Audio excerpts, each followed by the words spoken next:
చంద్రబాబు నాయుడు ఏం మాట్లాడాడు? మొన్న ఎందుకు తిట్టాము, ఇవాళ ఎందుకు మోడీ కావాలి ఈ రాష్ట్రానికి?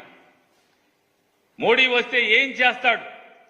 ప్రత్యేక హోదా ఆ రోజు 5 ఏళ్లు కాదు 10 ఏళ్లు ఇస్తానని మోసం చేశాడు ఈ రాష్ట్రాన్ని అని చెప్పి నోటితో ఇవాళ మోడీ అంటే తెలుగు ప్రజల ఆత్మగౌరవం, మోడీ అంటే దేశ ప్రజల ఆత్మగౌరవం, మోడీ అంటే అభివృద్ధి, మోడీ అంటే సంక్షేమం, సంక్షేమం కాదు సంక్షేమం. మరి ఏమైంది? ఏంటి మార్పు కారణం ఏంటి? ఈ 5 ఏళ్ల గడిచిన 2019 నుంచి ఈ రోజు దాకా మీరే తిట్టారు కదా, మీ బామ్మర్తో తిట్టించారు కదా, మోడీ లుచ్చాహే బచ్చాహే అని.